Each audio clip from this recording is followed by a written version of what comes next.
22 июня 1941 года.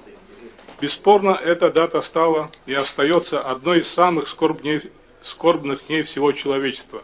Хотя Вторая мировая война берет свое начало с более ранней датой, 1 сентября 1939 года, однако именно 22 июня 1941 года началась самая разрушительная в истории, учитывая количество жертв и вовлеченных в нее стран и народов, война, которая справедливо получила название Великой Отечественной. Великая Отечественная война была важнейшей и решающей частью Второй мировой, поскольку она защитила не только независимость СССР, но и внесла решающий вклад в освобождение народов Европы от фашизма. По официальным данным, в этой крупнейшей в истории войне участвовало 72 государства и свыше 80% населения мира, а военные действия охватили территорию 70 государств. Казалось бы, уроки этой войны будут незыблемы. Однако, как показывает реальность, желающих переписать историю, сместить ее акценты и, самое главное, очернить победителей, то есть народы и страну, благодаря которым был уничтожен фашизм, предостаточно.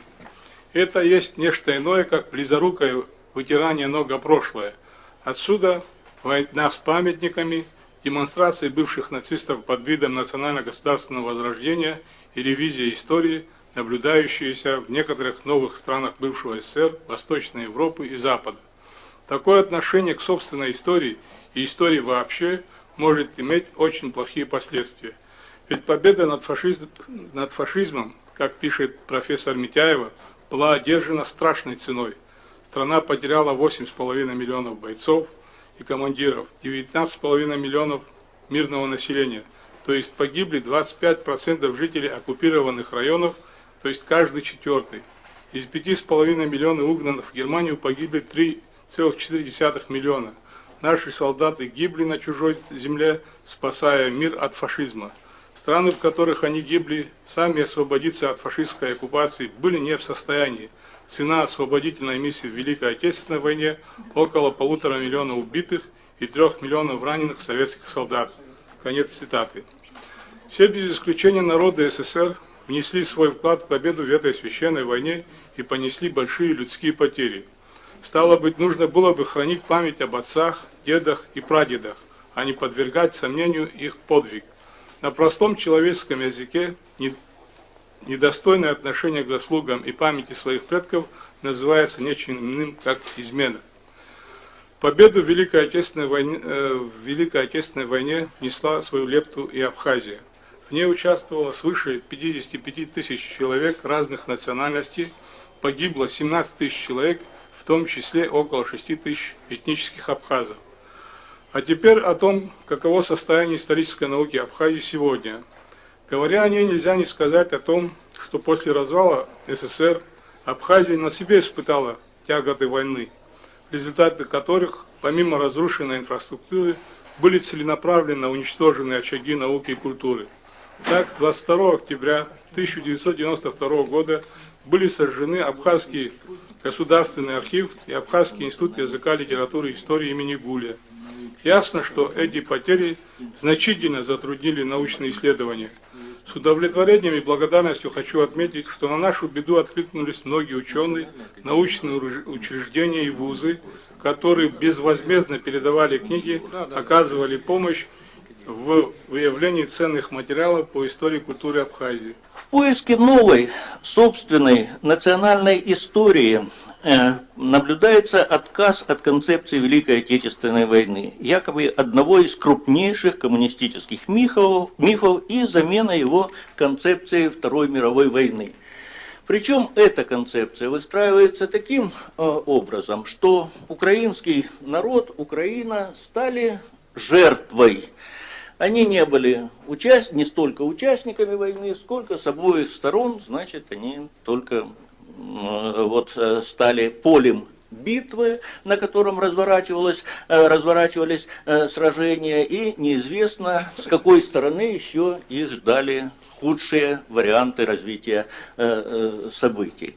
И вот такого рода национальная история, она приводит к тому, что снимаются те вопросы, которые в России звучат вроде бы более или менее, ну так, стабильно, скажем, в отношении, скажем, к партизанскому движению. У нас движение сопротивления совершенно в ином плане пытаются трактовать, скажем, роль организации украинских националистов, украинской повстанческой армии, проблема коллаборационизма вообще, касающаяся украинцев. И вот иногда доходят до того, и это на серьезном уровне, на уровне академических институтов, когда даже в дискуссиях, в которых приходится принимать участие, скажем, даже немцы начинают недоумевать, почему так вот происходит. Они привыкли, что им кто-то там помогал, есть силы, на которые они явно указывают, как на те, с которыми надо бы разделить ответственность, скажем, за то, что случилось в конце концов. Ну, а вот другая постановка вопроса, скажем, о том, что до этого у нас в природе не было, вообще запутывает взгляд на эти события. Главным таким направлением, позволившим нам говорить об инновационном прорыве в исторической науке, я считаю, стало это широкое международное сотрудничество с историками многих стран. Ни для кого не секрет, что одни и те же события в истории историками и внутри России, и тем более за рубежом могут трактоваться совершенно по-разному, совершенно с разных точек зрения. И здесь, на мой взгляд, задача историков, проводя совместные исследования с привлечением широкого круга репрезентативных документов, искать объективную истину.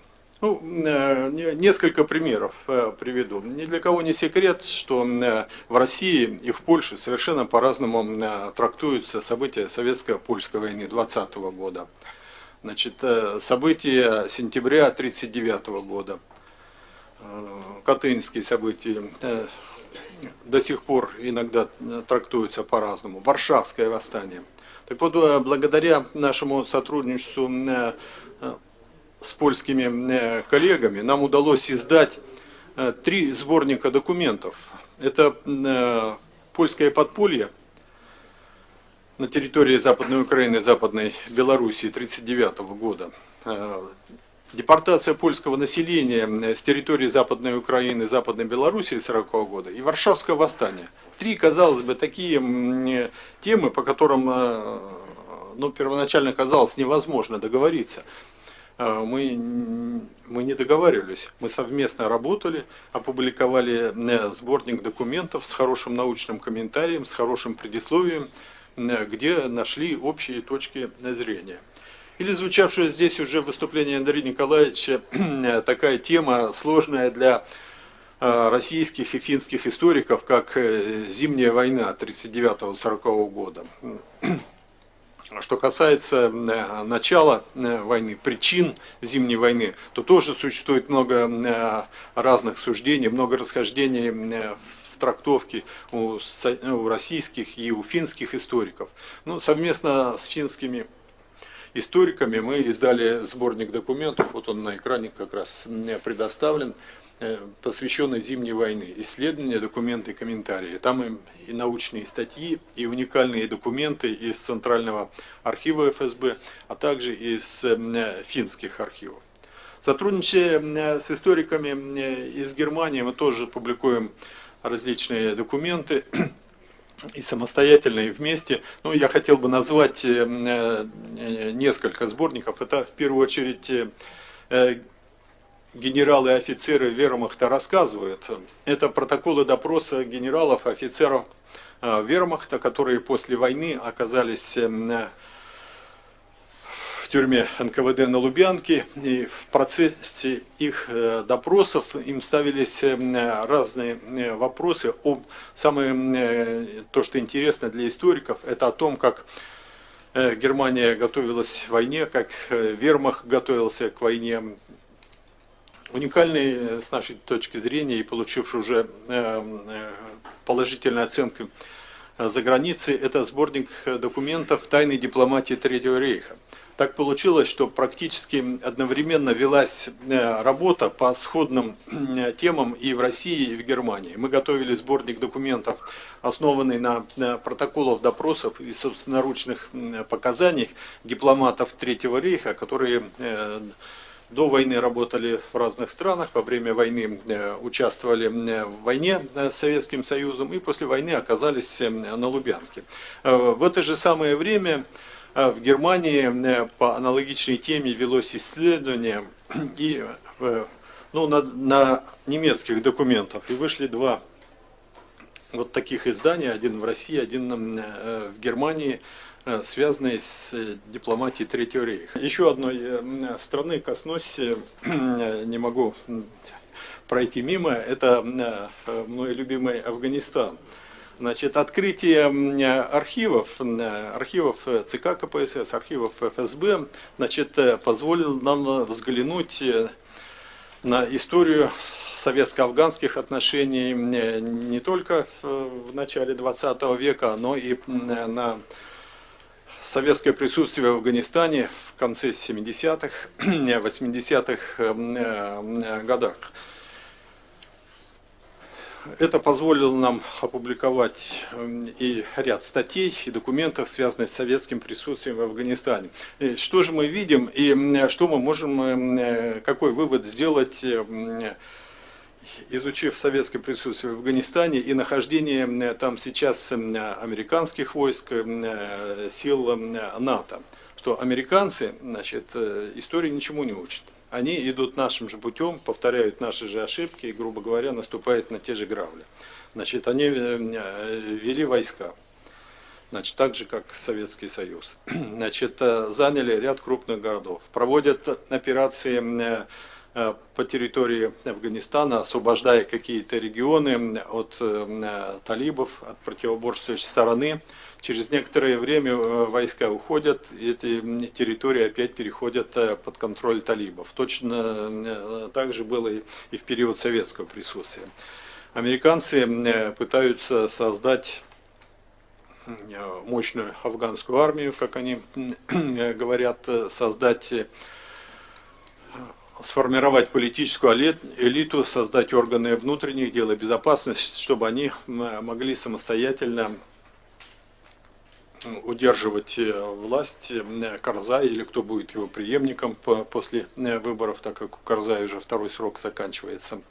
Значит, насколько им удастся, мы посмотрим. Но во всяком случае, по времени пребывания сил НАТО и сил США они уже значительно превысили период пребывания советских войск. По численности они почти в 2 раза, войска НАТО превышают численность советских войск в Афганистане. Но обстановка на сегодняшний день, она гораздо сложнее той обстановки, которая была в конце 80-х годов, когда находились в Афганистане советские войска, или когда советские войска даже вышли из Афганистана. Значит, даже по Кабулу, значит, советские наши представители, не только по Кабулу и окрестностям Кабула, ездили без всякой охраны. А сейчас даже по Кабулу, значит, российские наши представители, которые находятся там без охраны, ездить не могут. Обстановка настолько сложная и опасная.